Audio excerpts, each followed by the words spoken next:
पहिले जनकल्याणकारी समिती असो, NSC तुकडोजी महाराज विद्यापीठ असो, या सर्वांचं मी मनापासून आभार मानतो. आणि भविष्यामध्ये या 3 दिवसाच्या पाणी परिषदमधून या महाराष्ट्राला एक नवीन दिशा निश्चित मिळेल अशी अपेक्षा व्यक्त करतो आणि त्यामध्ये आपण सगळ्यांनी सहभाग घ्यावा आणि द्यावा ही सगळ्यांना विनंती करतो. आता इथं मी बघतोय की विविध फॅकल्टीचे मुलं आणि मुली बसलेले आहेत, विद्यार्थी विद्यार्थिनी आहेत. मला वाटतं ॲग्रीचे आहेत, कॉमर्स आहेत, सायन्स असतील, सगळ्या फॅकल्टीचे आहेत. पण तो विद्यार्थ्यांचं असतं की आपल्याला आवडणारा की हवासा वाटणारा किंवा त्यामध्ये थोडी एंटरटेनमेंट असेल किंवा थोडं त्या विषयामध्ये जास्त आनंद येतो. काही काही विद्यार्थ्यांना वाटत असेल पाणी काहीतरी ऐकायचं म्हणून ऐकायचं. चखलस मी म्हणणार नाही, कारण मी कॉलेजमध्ये असताना चखलस करायचं. मी तुम्हाला म्हटलं तुम्हाला राग येईल पण मी करायचं. त्यामुळे चखलस करत बसायचं आणि मग आपण निघून जायचं. पण मी तुम्हाला सांगतो की पाणी परिषदेचा तुम्ही अतिशय आनंदानं स्वीकार करा. तुम्ही जेव्हा यात आनंद घ्याल, या सगळ्या विषयांमध्ये रुची दाखवाल आणि त्यामध्ये आनंदानं तुम्ही पुढे जाल, तेव्हा तुमच्या आयुष्यामध्ये एक परिवर्तन होईल. आणि जेव्हा हे विषय तुम्ही ग्रहण कराल, समाजामध्ये जाल, तेव्हा तुम्हाला जितकं हे नॉलेज असेल त्याचा उपयोग तुम्ही समाजासाठी कराल, त्यावेळेस निश्चितपणे समाधान तुम्हाला भेटल्याशिवाय राहणार नाही. कारण तुम्ही एक आपापल्या फॅकल्टीमध्ये कोण सायन्स असेल, कोणी सायन्सचा अभ्यास करत असेल, कोणी कृषीचा करत असेल, कोणी कलाशास्त्राचा करत असेल. पण तू जगासमोरचं आणि देशासमोरचं जे संकट असतं किंवा ज्या समस्या असतात त्यावरही आपण विचार केला पाहिजे, जागतिक स्तरावर विचार केला पाहिजे. या पद्धतीचा विद्यार्थी आणि पिढी जी येणारी पिढी ती घडली पाहिजे. आणि त्यासाठी अशा परिषदेमध्ये आपण आनंदानं बसलं पाहिजे. कारण मला माहिती आहे की ग्रहण करण्याची क्षमता प्रत्येकाची वेगळी असते. कोणी 2 तास ग्रहण करू शकतो, कोणी अर्धा तास ग्रहण करू शकतो, कोणी 10 मिनिटं ग्रहण करू शकतो, कोणी 5 तासही ग्रहण करू शकतो. आपापल्या रुचीनुसार ग्रहण क्षमता असते. पण तू ग्रहण क्षमता वाढवण्याची, आपली क्षमता वाढवण्याची सुद्धा, कारण जेव्हा मोदीजी एक स्वप्न पाहतात की विकसित भारताचं 2047 पर्यंत स्वप्न पाहतात, कदाचित आम्ही असू किंवा नसू, पण तुम्ही समोर बसलेली जी युवा पिढी आहे ती निश्चितपणे 2014 मध्ये असणार आहे. आणि त्यावेळेस विकसित भारत बनवायचा असेल तर तुमचं योगदान हे प्रत्येक विषयामध्ये असणे आवश्यक आहे. आणि म्हणून पाणी हा माझा एकदम आवडता विषय आहे. म्हणून विषयाला मुद्दाम आता थोडंसं केलं, विषयाला सुरुवात करतो. मला आठवतं की 2004 मध्ये मी जेव्हा आमदार झालो आणि त्यानंतर मतदारसंघामध्ये जे काय समस्या किंवा जे कळायला लागल्या, 2006-07 मध्ये कळमखेड म्हणून एक आमच्या इथं गाव आहे आणि कळमखेडमध्ये एकसार लक्षात आलं की तिथं किडनी रिलेटेड पेशंट जे आहेत ते शेकडून आहेत, 100 पेशंट आहेत.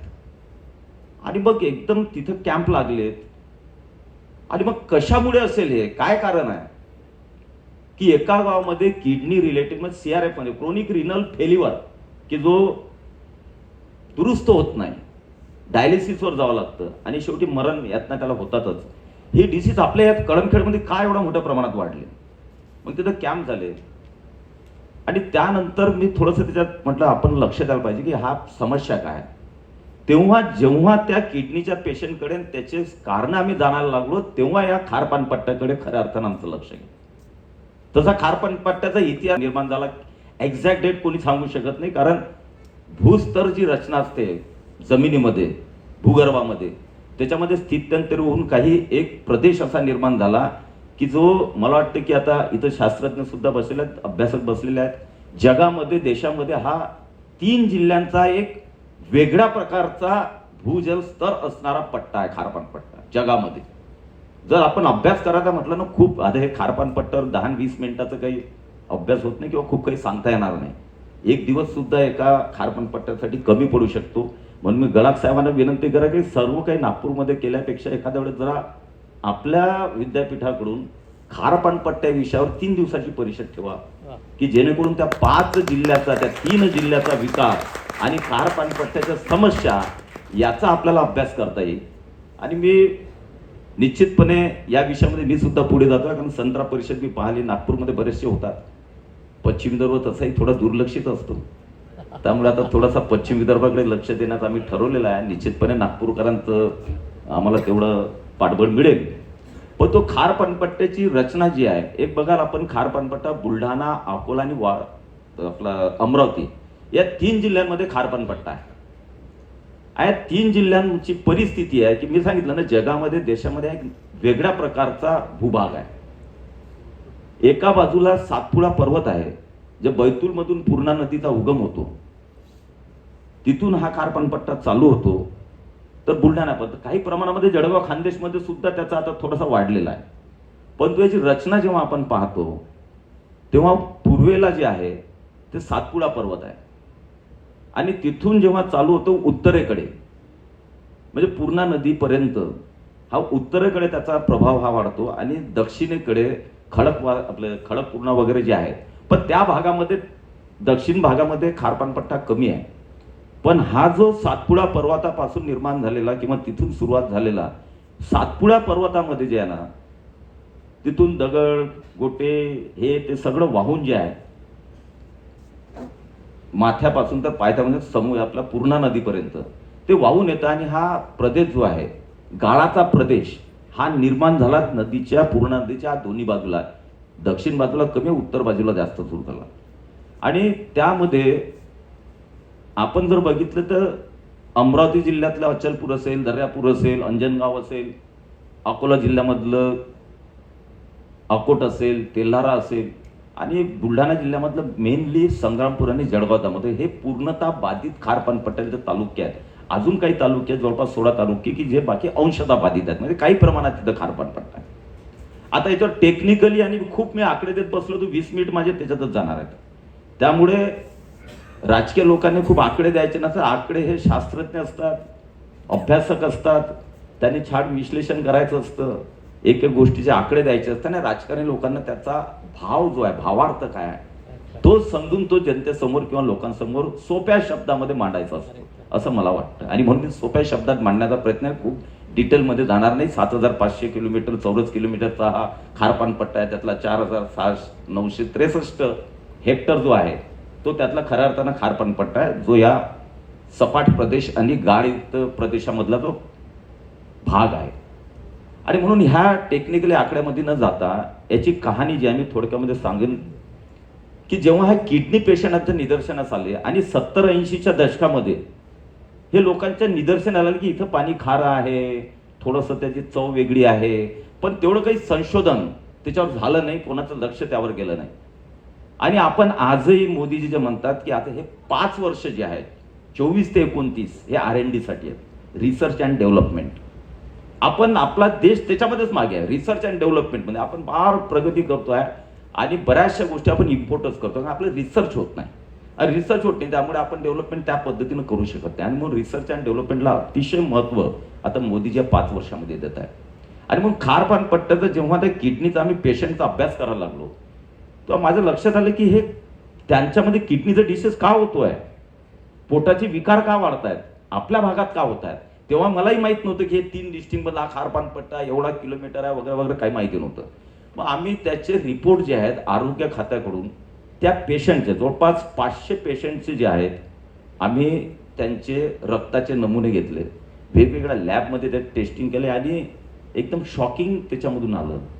कॅडमियम, लीड, काही रक्ताच्या नमुन्या मर्क्युरी या पद्धतीचे रक्ताच्या नमुन्यामध्ये जेव्हा ते घटक आम्हाला निदर्शनास आले तेव्हा आरोग्य खातं एकदम खळबळून जागा झालं की समथिंग रॉंग. आणि त्यानंतर आम्ही विचार करायला लागलो की हे एवढ्या मोठ्या प्रमाणात मेटल, हेवी मेटल्स ह्याने कसे काय रक्तामध्ये येऊ शकतात. तेव्हा मग पाण्याच्या नमुन्यावर आम्ही कशामुळे होऊ शकतं. म्हणजे एक जनरल चर्चा, मी सुद्धा डॉक्टर असल्यामुळे अकोल्यातले माझे मित्र होते, काही असे डॉक्टर आम्ही विचारतो यार हे तो वॉटर बॉल डिसीज आहे, पाणी के कारण होता आहे, पाण्यामुळेच हे होत असेल. मग तेव्हा आम्ही पाण्याचे नमुने जे आहेत, म्हणजे मी फोकस काही पूर्ण खार पानपट्ट्यावर केलं नाही त्यावेळेस, माझ्या मतदारसंघ जळगाव संग्रामपूरमध्ये, आणि त्यामध्ये मग आम्ही जवळपास सगळ्या त्यावेळेस पाण्याची व्यवस्था काय होती ट्यूबवेलमधून आणि विहिरीमधून, आणि त्यामुळे भूगर्भातलं पाणी उपसा करून ते पिण्यासाठी वापरणे ही त्यावेळची परिस्थिती होती 2006-07 मध्ये. मग आम्ही सगळे पाण्याचे नमुने जे आहेत ते लॅबोरेटरीमध्ये तपासले, सगळे स्त्रोत जे आहेत पाणी पुरवठ्याचे आणि काही विहिरींचे सिंचनाच्या ते तपासायला पाठवले. आणि सगळ्यात मधून त्यावेळेस ती एवढी परिस्थिती गडद साहेब की 10-20 नमुने पाठवा म्हणायचे, कारण तेवढा पैसा शासनाजवळ नाही आहे लॅबोरेटरीमध्ये, तेवढा खर्च नाही आहे. मी स्वतःची गाडी करून टेम्पो करून पूर्ण जवळपास सगळ्या गावांमधले नमुने हे केरळच्या लॅबमध्ये पाठवले माझ्या पैशाने. तिथून सगळे रिपोर्ट बोलावले आणि जेव्हा रिपोर्ट बोलावले तेव्हा निदर्शनास आलं की त्या पाण्यामध्ये TDS जे आहे ते प्रमाणापेक्षा जास्त आहे. जे TDS 2000-2500 ppm. आणि मग मलाही TDS समजत नव्हतं तेव्हा, कारण मी तुमच्यासारखाच विद्यार्थी होतो, आमदार झालो होतो. पण एक क्युरिओसिटी आणि आपण ज्याचं प्रतिनिधित्व करतो त्या प्रत्येक गोष्टीवर आपलं बारकाईने लक्ष असायला पाहिजे. अभ्यास केला म्हणजे मी करायला लागलो. तर TDSचं प्रमाण 2000, 1500, 2500 याप्रमाणे TDSचं प्रमाण. हार्डनेस पाण्यामध्ये बाकीचे हेवी मेटल्स, ह्या अशा प्रकारचे जे आपल्या शरीरासाठी अतिशय अपायकारक आहेत असे घटक त्या पाण्यामध्ये जवळपास 70% नमुन्यांमध्ये सापडले. आता 70% नमुन्यांमध्ये काही ठिकाणी गोडं पाणी होतं, काही त्या खार पाण्यामध्ये थोडाफार गोड्या पाण्याचा पण स्रोत असतो. पण जेव्हा हे पाहिलं तेव्हा एकदम आम्ही जागा झालो की इतक्या मोठ्या प्रमाणात हे मेटल्स आणि सगळे हा घटक असल्यामुळे मग त्याचा आणि आरोग्य खात्यात आम्ही रिलेटेड अभ्यास केला. आणि मग त्याच्यातून निदर्शनाने सिद्ध झालं की खार पानपट्ट्यातलं हे खारं पाण्यामुळे, क्षारयुक्त पाण्यामुळे किडनीचे डिसीज आणि वॉटर बाउंड डिसीज किंवा पोटाचे विकार हे मोठ्या प्रमाणात या मतदारसंघात आहेत. मग तीच परिस्थिती जे मतदारसंघ अफेक्टेड आहे 3 जिल्ह्यामध्ये आहे त्या सगळ्या जिल्ह्यांमध्ये ही परिस्थिती आहे. आणि किडनीचं मग त्यानंतर आमचा पहिला उपाय काय, आणि एक दुसरं कारण त्यासाठी होतं ओव्हर एक्सप्लॉयटेशन. जे आपण पाणी भूजल मधलं पाणी, कारण एक तर हा प्रदेश जो आहे हा कमी पावसाचा म्हणजे प्रमाणापेक्षा थोडं कमी पाऊस पडतो या प्रदेशामध्ये, या 3 जिल्ह्यांमध्ये. आणि त्यामुळे भूगर्भातल्या पाण्याची पातळी ज्या प्रमाणे पाहिजे होती वाढत नाही. आणि म्हणून शेतकऱ्यांना सिंचनासाठी स्रोत काहीच नाही, ना डॅम होते, ना डॅम आहेत, ना काही नाही. कोणतं भूजल स्तरावरचं पाणी हे सिंचनासाठी पिण्यासाठी नव्हतंच. आणि त्यामुळे याच पाण्यावर अवलंबून असणारे शेतकरी आणि मनुष्य, प्राणी आणि जनावर सुद्धा याच पाण्यावर अवलंबून होते. आणि म्हणून त्या पाण्याच्या माध्यमातून जेव्हा समजलं की या प्रकारचे विकार आणि होत आहेत, त्यानंतर आम्ही विचार करायला करायचं काय. आम्ही सगळे बसलो एक वेळेस, काही शासनाचे अधिकारी होते, आमचे सगळे होते, काही शास्त्रज्ञ बोलावले. आणि त्यानंतर आम्ही एक समस्या आणि एक उपाययोजना त्याच्यावर विचार करायला लागलो की काय करता विषय. 2000 साली बघा, त्यापूर्वी 2000 साली याच खारपानपट्टी उच्चाधिकार समिती माननीय मुख्यमंत्री विलासराव देशमुख यांनी स्थापन केली. माननीय वसुधादेवी देशमुख त्यांच्या अध्यक्ष होत्या, मंत्री होत्या, त्या अध्यक्ष होत्या. त्यांनी त्या खारपानपट्ट्याचा अभ्यास केला होता. जवळपास 6-7 वर्ष अभ्यास चालला. आणि त्यानंतर त्या कमिटीने एक डॉक्युमेंट जे आहे ते शासनाकडे सादर केलं. त्याच्यामध्ये खूप उपाययोजना होत्या. मग आम्ही ते डॉक्युमेंट काढले, मग त्याचा अभ्यास केला. तेव्हा मग सुरुवात मग निदर्शनाने सर्वात प्रथम आम्ही जर काम केलं असेल तर मग आम्ही त्यामध्ये RO फिल्टर प्लांट जे आहेत माझ्या मतदारसंघामध्ये जवळपास 70 विलेजेसमध्ये ROचे प्लांट बसवले की जेणेकरून आता तात्काळ, कारण 2 उपाय असतात. तातडीचा उपाय लोकांना वाचवणे, कारण जवळपास 500 डेथ जे आहेत एकट्या जळगाव आणि संग्रामपूर तालुक्यात due to the saline track वॉटरमुळे, या पाण्यामुळे 500 डेथ झाल्या होत्या आणि रजिस्टर्ड आरोग्य खात्याच्या. त्यामुळे आरोग्य खाते आम्ही जागा झालं. आणि मग तातडीनं उपाय आणि कायमस्वरूपी उपाय, पुढचा उपाय हा काय करायचे हे ठरलं. तातडीनं उपाय म्हणून आम्ही त्यामध्ये मग मोठ्या प्रमाणामध्ये RO प्लांट बसवले आणि लोकांना ROचं पाणी द्यायला, पिण्यासाठी आम्ही द्यायला सुरुवात केली. आणि मग त्याचबरोबर जेव्हा शेतकऱ्यांना शेतीसाठी एवढी पातळी खाली गेली की एवढं पाण्याचा उपसा जास्त वाढला की हा पूर्ण एरिया जो आहे खारपानपट्ट्यात हा डार्क झोन मध्ये चालला गेला.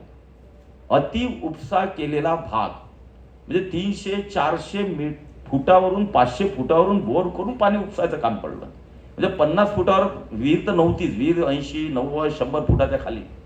आणि त्यामुळे हे क्षारयुक्त जे जमिनीमध्ये खालच्या स्तरावर होते, वरच्या स्तरावर गोड पाणी असतं, त्याच्या खाली गेले क्षार, त्याच्या खाली गेलं की अजून शरीराला अपायकारक घटक असतात आणि ते उपसणं चालू. त्यामुळे पिण्यासाठी सुद्धा अतिशय घातक पाणी वापरणं चालू होतं आणि जनावरांचं सुद्धा तेच हाल होते. आणि त्यामुळे शेतीवर होणारे दुष्परिणाम सुद्धा पुढे आलेत. कारण शेतीचा पोत जो आहे तो खराब झाला, उत्पादन क्षमता शेतीची कमी झाली, शेती खराब व्हायला लागली. आणि हे सगळे जेव्हा समस्या आणि हे समजा आमच्या समोर आल्या, तेव्हा आम्ही सगळ्यांकडून विचार केला, शासनासोबत आम्ही बैठकी घेतल्या आणि त्यानंतर या भागामध्ये, आणि विशेषतः मी सांगतो, मी काही तिन्ही डिस्ट्रिक्टमध्ये काम केलं नाही आहे, पण नियर अबाउट थोड्या मोठ्या प्रमाणामध्ये तिन्ही डिस्ट्रिक्टमध्ये कामं चालू झाले. त्यामध्ये मतदारसंघ मी कॉन्सन्ट्रेशन केला आणि गडाख साहेब हजारो रिचार्ज शाप मतदारसंघामध्ये, पुऱ्या भारतामध्ये नसते इतके रिचार्ज शाप मी माझ्या मतदारसंघात, नदीमध्ये रिचार्ज शापमध्ये आता मुलांना समजत नसेल की पाणी भरण, पाण्याचं जमिनीमध्ये भरण करणे, पुनर्भरण करणे, जमिनीच्या आतमध्ये मुरवणे, आणि तेही ट्यूबवेल, छोट्या ट्यूबवेल 100 फूट 150 फूटच्या ट्यूबवेल करणे, त्यामध्ये नदीमध्ये आजूबाजूने सिमेंट हे करणे, जे नदीचं पाणी येतं ते पाणी जाळी वगैरे लावलेली असते, त्याच्यामधून पाणी 100 ते 150 फुटापर्यंत जमिनीमध्ये नदीचं आलेलं पाणी आतमध्ये टाकणे, जेणेकरून आतमधला क्षाराचं प्रमाण कमी होत राहील. हे उपाय सुरुवात केले. आणि योगायोगानं आदरणीय देवेंद्रजी फडणवीस साहेब हे मुख्यमंत्री झाले. हा विषय मी पुन्हा आम्ही ऐरणीवर आणला आणि जलयुक्त शिवारच्या माध्यमातून, जेव्हा जलयुक्त शिवार, त्याचा सगळ्यात जास्त फायदा हा जर घेतला असेल जळगाव जामोद मतदारसंघामध्ये हजारो कामं केले. मग ते बंधारे असतील, सिमेंट बंधारे असतील, किंवा आतमध्ये जमिनीच्या आतमध्ये सुद्धा आपण सिमेंट बंधारे बांधले, जमिनीच्या आतमध्ये सुद्धा, बाहेर सुद्धा बांधले, कोल्हापुरी बंधारे असतील, पाणीच्या जलसंधारणाच्या योजना असतील, शेततळे असतील, अशा विविध छोट्या छोट्या पाणी फाउंडेशनच्या माध्यमातून एक लोक चळवळ उभी राहिली. त्या लोक चळवळीमध्ये आम्ही सर्वांनी भाग घेतला आणि एक मोठी लोकांची, मुलांची, विद्यार्थ्यांची चळवळ सुरू झाली. आणि पाणी किती आपल्याला जमिनीत मुरवता याचा प्रयत्न हा तेव्हापासून सुरू झाला. आणि मला आनंद आहे की या सगळ्यांचा इम्पॅक्ट, इफेक्ट हा झाला की या मतदारसंघात नव्हे तर पश्चिम विदर्भातल्या या खारपान पट्ट्यामध्ये जमिनीची लेवल जी आहे पाण्याची, ती पातळी वाढली आणि बऱ्यापैकी म्हणजे खूप नाही त्याच्यामध्ये परिवर्तन झालं, पण क्षाराचं प्रमाण कमी होत गेलं आणि गोड्या पाण्याचा प्रभाव किंवा गोड्या पाण्याचं आतमध्ये पुनर्भरणाच्या माध्यमातून वाढायला लागलं. आणि अशा पद्धतीने ह्या गोष्टी करत असताना आम्ही मी जेव्हा हॉलंडला गेलो, म्हणजे आमचे जनकल्याणकारी संघटना वगैरे हे सगळे आमचे राऊजी हे साथीदार होते, आम्ही जेव्हा हॉलंडला गेलो, नेदरलँड वगैरे, तर तिथं आणि स्काडा सिस्टीम होती. आपल्या देशामध्ये तोपर्यंत स्काडा सिस्टीम आली नव्हती. मी 7-8 मध्ये जेव्हा तिथून आलो आणि हा विषय माझ्या डोक्यात होता की पाणी अशुद्ध आपल्याकडचं, लोक मरतायत. मग त्या योजनेचा आधार घेऊन एक कुठून ना कुठून माणसाला प्रेरणा मिळते, शिकायला मिळतं. मग आमच्या इथं वान डॅम असल्यामुळे वान डॅमवरून 150 गावांची योजना ही मी आखली आणि ते 150 गावांची योजना पहिल्या वेळेस देशामध्ये स्काडा सिस्टम ॲटोमायझेशन जे म्हणतात त्या पद्धतीनं ती योजना आम्ही सुरुवात केली आणि ती योजना आज जळगावमध्ये रन होते आहे. आणि जो पिण्याच्या पाण्याचा खारपान पट्ट्यातलं की ज्यामुळे विकार होतात, किडनीचे 500 रोगी, त्यामुळे आजची परिस्थिती पाण्यामुळे मतदारसंघामध्ये आज एकही किडनीचा patient due to the water, म्हणजे 70% वॉटर बॉर्न डिसीज त्याच्यामुळे नाही, तर मग हायपरटेन्शन, शुगरमुळे असतील ते रेअर.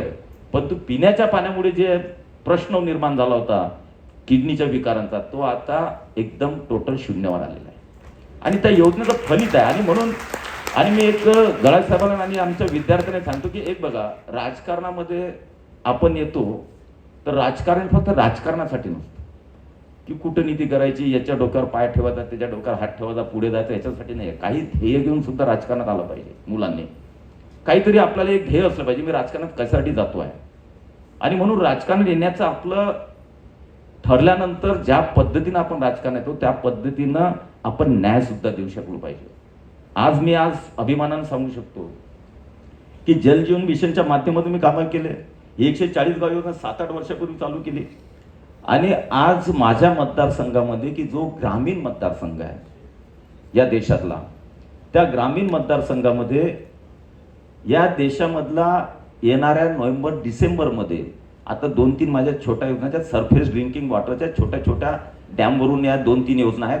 बाकी वान डॅमवरून 4 योजना माझ्या मतदारसंघात, शेगाव पाणी पुरवठा, जळगाव पाणी पुरवठा, 150 गाव पाणी पुरवठा, मनसगाव पाणी पुरवठा आणि बाकी छोट्या डॅमवरून आहेत. हा मतदारसंघ जो मोदीजी म्हणतात शुद्ध जल हर नल को शुद्ध जल, हर आदमी को शुद्ध जल मिलना चाहिए, तो त्याचा अधिकार आहे. आणि त्याच धर्तीवर येण्या नोव्हेंबर डिसेंबरमध्ये देशातला हा सरफेस ड्रिंकिंग वॉटर देणारा ग्रामीण मतदारसंघ 100%, म्हणजे प्रत्येक वाडी वस्ती, प्रत्येक गावात, प्रत्येक मनुष्यापर्यंत शुद्ध जल पोहोचणारा हा देशातला पहिला मतदारसंघ होणार आहे सरफेस ड्रिंकिंग वॉटरमध्ये. आणि मला समाधान वाटतं. एक बघा, राजकारणामध्ये समाधान सगळ्यात महत्वाचं. कोणाला पैसे कमवण्यामध्ये समाधान वाटतं, कोणाला स्टेटस चांगलं भेटलं, आजूबाजूला गाड्या असल्या त्याच्यात समाधान वाटतं, आणि कोणाला जो आपल्या मतदारसंघातला विषय त्याला आपण न्याय देऊ शकलो का आणि देऊ शकलो असेल त्याचं समाधान हे सगळ्यात मोठं समाधान असतं. आणि ते मला आज आहे, याचा मला खूप चांगलं वाटतं. आणि एक दुसरं बघा की जेव्हा हे शेतीचा विषय, शेती खराब होत चाललेली होती, मग बरंच आता खूप मोठे त्याच्यामध्ये विषय असतात की तुम्ही त्या विहिरीवर त्या डिसॅलिटेशनचं हे यंत्र लावा किंवा हे लावा, खर्चिक आहे. त्यामुळे मूळ उपाय, महाजे तातडीचे उपाय जे आमचे झाले, पिण्याच्या पाण्याचा संपला, हा संपला, पुनर्भरणचे झाले, मग आता हमेशासाठी हा खारपणपट्टा नष्ट झाला पाहिजे, समूळ नष्ट झाला पाहिजे. कारण शेती चांगल्या प्रकारे आपल्याला पिकवता आली पाहिजे. आज अशी परिस्थिती आहे की आज या जलयुक्त शिवार असो, जलसंधारण असो, अटल भूजल योजना असो, या सगळ्यांच्या माध्यमातून जेवढा आम्ही उपयोग करून घेतला, आज पाण्याची पातळी जळगाव मतदारसंघामध्ये आणि बाकीच्याही तिन्ही याच्यामध्ये, मी जळगाव एवढ्यासाठी कॉन्सन्ट्रेशन मध्ये एक मतदारसंघ सांगितलं, आपल्याला परिस्थिती सर्व खारपानपट्ट्यातल्या मतदारसंघाची सारखीच आहे. तर त्यामुळे आज त्याच्यामुळे आज ज्या विहिरी आमच्या वर्षानुवर्षे शेकडो वर्षापूर्वी बंद होत्या त्या आज चालू झाल्यात. आता आमच्या इथं पाण्याचं 90% म्हणजे रब्बीचं पीक जे आहे, आम्ही 90% बागायती जळगाव आणि संग्राम 90% बागायती. मला वाशिमचं खूप कौतुक करावं असं वाटतं, आणि तुमचाही त्याच्यामध्ये सहभाग आहेच की वाशिममध्ये आपण चिया सीड्स आता लावतो आहे, आणि चिया सीड्समध्ये आज वाशिम जिल्हा आज प्रगतीपथावर जातो आहे. म्हणून याही प्रकारचं प्रत्येक जिल्ह्याचं एक नियोजन जर शासनानं आपल्या विद्यापीठांना रिसर्च करून की कोणत्या जिल्ह्यामध्ये आपण कशा प्रकारे आपण पिकांच्या माध्यमातून या जिल्ह्याला पुढे, काही पट्ट्याबद्दल एक पॉझिटिव्हनेस हाही सांगितला जातो की तूर असेल, हरभरा असेल, की जो चवीला या खाऱ्या पाण्यामुळं जरा खारट चव येते आपल्या तुरीला किंवा हरभऱ्याला, तर त्याला विदेशामध्ये जास्त मागणी आहे. आणि म्हणून त्याचाही पॅरलली विचार हा आपण तोही केला पाहिजे. आणि एक सगळ्यात सांगतो आणि संपवणार आहे, कारण 20 मिनिटं दिले होते, 2 मिनिटं राहिलेले आहेत. 20 मिनिटामध्ये संपलं पाहिजे, कारण राजकीय माणूस म्हटलं की 20 मिनिटं दिली की 40 मिनिटं कधी निघून जातील आणि बोलेल. समोरच्याची क्षमता असो की नसो, आपण बोलत राहायचं, आमचा पिंड असतो. परंतु आज स्टेज असं आहे आणि समोर मुलं आहेत, त्यामुळे विदिन पिरियड संपवावं असं मला वाटतं. आणि म्हणून शेवटचाच विषय घेणार आहे की हा समूळ पाणी खारपानपट्टा नष्ट झाला पाहिजे. त्यासाठी आम्ही 7-8 म्हणजे 10-11 मध्ये, आय थिंक 12-13 मध्ये मध्य प्रदेश शासन, मला वाटतं काल आपल्या आदरणीय देवेंद्रजींनी हा विषय थोडक्यामध्ये मांडला असेल, तेव्हा आम्ही विचार केला की हा खारपानपट्टा, तेव्हा काही शास्त्रज्ञ होते, काही आमच्या टीम असं काही बाकीचे प्रदेश बघितले, आणि त्याच्यानंतर आम्ही ठरवलं की याच्यावर काय कायमस्वरूपी उपाय करता येईल.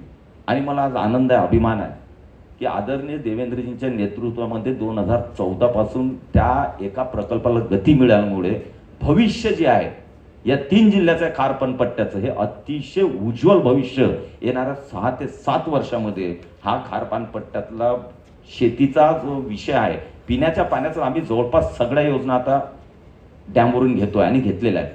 परंतु शेतीचा जो पोत सुधारणे आणि चांगली शेती करणे 6 ते 7 वर्षामध्ये हा भाग जो आहे अतिशय सुधारित भाग होईल. त्याचं कारण आहे की 12-13 मध्ये या भागाचं सर्वेक्षण झालं. मध्य प्रदेश आणि महाराष्ट्र शासन या दोघांचा हा संयुक्त प्रोजेक्ट घेण्याचं ठरवलं की हा खारपानपट्टा आपल्याला समूळ जर नष्ट करायचं असेल, भूगर्भामध्ये आपल्याला 300 फीट 400 फीट 500 फूट आतमध्ये आपल्याला पाणी टाकावं लागेल, पुनर्भरण करावं लागेल, जेणेकरून हा डायल्यूट होईल. आणि गोळं पाणी आपल्याला जमिनीत जेवढं मुरवलं तेवढा हा खार पाण्याचा प्रभाव जो नष्ट होईल. आणि त्या दृष्टीने मेगा रिचार्ज म्हणून प्रोजेक्ट जो आहे तो 12-13 मध्ये आम्ही त्याच्यावर काम करायला सुरुवात केली.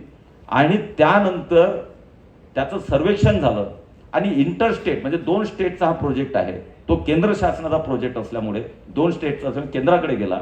आणि आता मागच्याच महिन्यामध्ये त्याचा DPR झाला, त्याचं सगळं झालं, राष्ट्रपतीकडून त्याला मंजुरात मिळाली. आणि त्यानंतर देवेंद्रजींनी मुख्यमंत्री साहेबांनी मागच्याच महिन्यामध्ये मध्य प्रदेशचे मुख्यमंत्री मोहनजी यादव यांच्या म्हणजे मोदीजींचं किती लक्ष असते बघा. हे 3 जिल्हे आणि मध्य प्रदेश तिकडे खारपानपट्टा नसला तरीही तिकडे सिंचन असावं आणि आपल्याकडे तापी आहे. मग याच्यावरती योजना बनली तर मोदीजींनी देवेंद्रजींना सांगितलं की जल्द से इस पे काम करो, ये प्रोजेक्ट हमें जल्दी करना है क्योंकि खारपानपट्टा सलाइन ट्राइकोडा हमें नष्ट करना है, उस पे भविष्य में होना नहीं चाहिए. आणि देवेंद्रजी मागच्या महिन्यामध्ये गेले आणि मध्य प्रदेशच्या मुख्यमंत्र्यांसोबत एमओयू झाला आणि 19,600 कोटीचा हा प्रकल्प हा मंजूर झाला. राष्ट्रपतींना मंजुरात मिळालेलीच आहे, पण 19,600 कोटीला मंजुरात दिली, दोघांचं ॲग्रीमेंट झालं आणि आता तो टेंडर प्रोसेसवर आता तो प्रोजेक्ट आहे.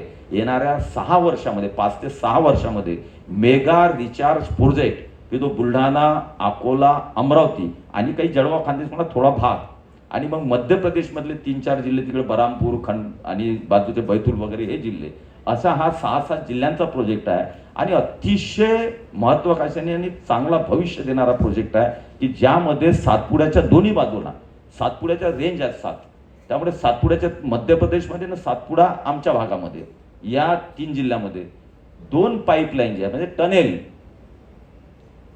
तापी आहे, तापी नदी, तापी नदीमधून 10 किलोमीटर पाणी आपण उचलतोय या प्रोजेक्टमध्ये की जे माझ्या मतदारसंघाच्या रायपूर जे गाव आहे तिथं ते पाण्याची टनेल येणार 10 किलोमीटरची आणि तिथून 265 किलोमीटरचा टनेल जो आहे बोगदा तो डायरेक्ट धारणी आणि तिथपर्यंत तो बोगदा जातोय पहाडाच्या खालून, खालच्या लेवलमधून पहाडाला लागून आणि मध्य प्रदेशमध्ये तेवढाच बोगदा जो आहे तो जातोय आणि तापीचं पाणी त्या दोन्ही याच्यामध्ये जेव्हा तापीला पाणी असतं तेव्हा त्या दोन्ही बोगद्यांमध्ये टनेलमध्ये ते साठवल्या जाईल. आणि किती असेल गडाख साहेब, तर आपल्या महाराष्ट्रामध्ये 20 TMC 20 TMC पाणी हे त्या पाईपमध्ये राहील बोगद्यामध्ये आणि त्या माध्यमातून दर दिवशी आणि जिथून मग पायथा माथा ते पायथा जे आम्ही प्रयोग केला की सातपुडापासून तर पूर्णा नदीपर्यंत की शारपानपट्ट्यापर्यंत स्टेप बाय स्टेप आम्ही सगळे बंधारे बांधले, रिचार्ज शाफ्ट केले, त्यामुळे आज आमची परिस्थिती बरी आहे, खारपानपट्ट्यात चांगली आहे म्हटलं ते कम्पॅरेटिव्हली. तर आता त्यामध्ये या स्कीमच्या माध्यमातून या प्रोजेक्टच्या माध्यमातून ज्या सातपुड्यामधून सगळ्या नद्या निघतात आणि पूर्णा नदीला मिळतात आणि तिथं खारपानपट्टा आहे त्या प्रत्येक नदीमध्ये काही मीटर अंतरावर एक रिचार्ज शाफ्ट करून तो मोठे असतील, ते बिग असतील आणि त्यामधून त्या बोगद्यातलं त्या टनेलमधलं पाणी जे आहे ते त्या रिचार्ज शाफ्टमध्ये शेकडो रिचार्ज एका नदीवर राहतील पूर्णापर्यंत. त्या प्रत्येक रिचार्ज शाफ्टमध्ये ते पाणी टाकलं जाईल आणि 300 फूट 400 फूट 500 फूट आतमध्ये जमिनीचे ते पाणी गोळं पाणी जे आहे ते मुरवल्या जाईल आणि त्या माध्यमातून हा जो खारपानपट्ट्याचा जो शाप आतापर्यंत म्हटला जातो या 3 जिल्ह्यांना तो निश्चितपणे येणाऱ्या 5 वर्षामध्ये समूळ नष्ट झाल्याशिवाय राहणार नाही आणि तो आनंदाचा दिवस पाहण्यासाठी निश्चितपणे मी सुद्धा असणार असं मला वाटतं आणि तो आनंदाचा दिवस आपण निश्चित बघू. शेतकऱ्यांच्या दृष्टीकडून, प्राण्यांच्या दृष्टीकडून, मनुष्याच्या दृष्टीकडून अतिशय महत्वाचा दिवस तो असणार ज्या दिवशी तो प्रोजेक्ट पूर्ण होईल आणि हा खारपानपट्टा नष्ट होण्यास सुरुवात होईल. तो दिवस निश्चितपणे शेतकऱ्यांसाठी वरदान असेल आणि त्या पद्धतीने विचार करत आपण पुढे जातोय आणि मी देवेंद्रजींचं, मोदी साहेबांचं अतिशय मनपूर्वक अभिनंदन किंवा आभार मानतो की त्यांनी या प्रोजेक्टला जो 7, 8, 10 वर्षापासून त्या प्रोजेक्टवर आपण काम करतोय, सर्व काम ते सुद्धा काम करतायत, त्याला प्रोजेक्टला मान्यता दिली, तो प्रोजेक्ट आता चालू होतोय आणि म्हणून आज खारपानपट्टा पूर्वी जो शाप म्हटला जायचा तो आता निश्चितपणे वरदान म्हणून त्यावर इतक्या मोठ्या प्रमाणात आता गव्हर्नमेंटने निधी दिलेला आहे की त्यामुळे तो वरदान म्हणून आता येईल. आणि पुढे फक्त मी विनंती पॅनलिस्ट जे आहेत किंवा गडाख साहेब असल्यामुळे 1 मिनिटात सांगतोय की एक पाणी परिषद मला माहिती आहे की इथं जनकल्याणकारी आमची हे समिती असो बाकीचे असो इथं चांगला प्रकार होतो. एक पश्चिम विदर्भावर आपण फोकस केलं पाहिजे आणि पंजाबराव कृषी विद्यापीठाचं नाव देशामध्ये आहे आणि मला असं वाटतं की विविध विषयावरून कॉन्फरन्स किंवा परिषदा ह्या आपल्या पश्चिम विदर्भातल्या जमिनीचा गुणधर्म बघून, शेतीच्या आपला क्रॉप पॅटर्न बघून, कारण आपल्याकडे क्रॉप पॅटर्न तेच ते क्रॉप पॅटर्न चालतं, सोयाबीन कापूस यामध्ये बदल कसा होईल. आता वाशिममध्ये आपण केला आणि वाशिममध्ये केल्यामध्ये त्याच प्रकारचं बुलढाणा, अकोला, यवतमाळ या भागात आपल्याला काय करतील याचाही विचार करून अशा परिस्थितीच्या माध्यमातून एक दिशा देण्याचं काम या महाराष्ट्राला त्या भागाला करावं एवढीच विनंती करतो. आणि सर्वांनी विद्यार्थिनींनी मनापासून, मला वाटतं की मनापासून ऐकलं असेल, शांततेने ऐकलं. त्यामुळे जे काही आपल्याला क्षमतेनुसार ग्रहण झालं असेल ते ग्रहण आपण केलेलं आहे. भविष्यातही आपण जेव्हाही भेटू, खारपानपट्टा छोटा 20 मिनिटाचा विषय नाही आहे. ज्यांना याच्यामध्ये खूप काही शिकायचं आहे, खूप काही आपल्याला काम करायचं आहे, असे विद्यार्थी आले तर आपण दिवसभराची एखादी कॉन्फरन्स किंवा खूप काही त्यांना नॉलेज देऊ शकतो. आणि त्या माध्यमातून ते सुद्धा त्याकडे लक्ष देतील. आपण सुद्धा प्रयत्न करा. सर्वांनी सोबत राहून जर प्रयत्न केले तर महाराष्ट्रात नव्हे देशामध्ये असा कोणतीही समस्या नाही की ज्याला आपण फाईट करू शकत नाही आणि पुढे जाऊ शकत नाही. जय हिंद, जय महाराष्ट्र.